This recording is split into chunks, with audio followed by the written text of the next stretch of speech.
The keeper of the keys. How proud I am sitting here today, strategically placed to attract attention amid the other chairs. What hope do they have? If people could just imagine the memories that hide within.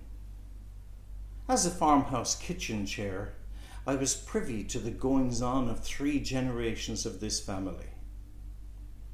When I was first purchased, I was a simple wooden chair whose purpose was to seat Agnes, the woman of the house. She cared for me more than the other chairs around that table. My elder brother, being of larger stature and with arms for added comfort, accommodated Paddy, the man of the house, who was a rather heavy specimen, while the other 2 were used by the children. Along with the table, we were constructed of native pine, it being the least expensive for such furniture.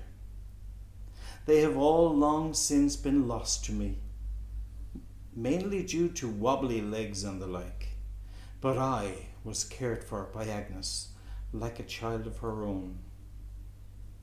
But how grand we looked back then. My front legs were joined to the seat apron at the front and linked to the other legs by stretchers. The stile, or back legs, rose from ground to seat onto mid-rail and then top rail. Between the rails were my beautiful turned spindles, 4 of them.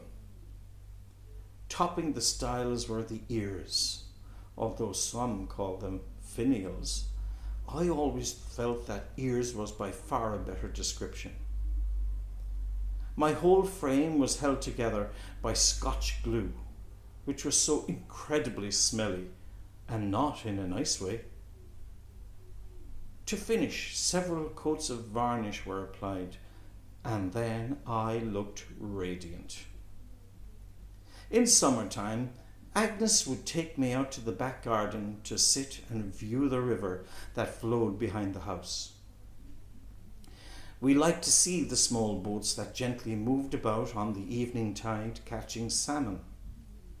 The calmness and sound of the flowing water was very relaxing for her.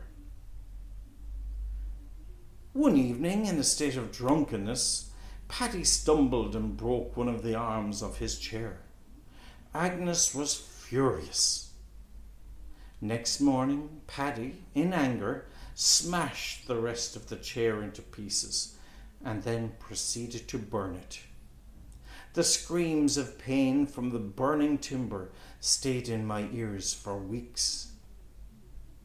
There were times that I feared I might be next for the fire, as the atmosphere in the house was so taut while they both refused to speak to each other. That was all so many years ago now, and while wrinkles, cracks and blemishes may have appeared in my varnish, I sit here today bedecked in gorgeous embellishment. My new purple coat, a royal colour I hasten to add, is adorned with jewels, precious stones, gold and silver, along with keys that I hold to hidden treasure. I feel as though I have now been elevated to the rank of throne and can hold my head high. The jewels are gifts that I have become attached to, and the keys belong to treasures long lost in the shore. They lie beneath the silt and mud, waiting for the day when they will be retrieved from the depths.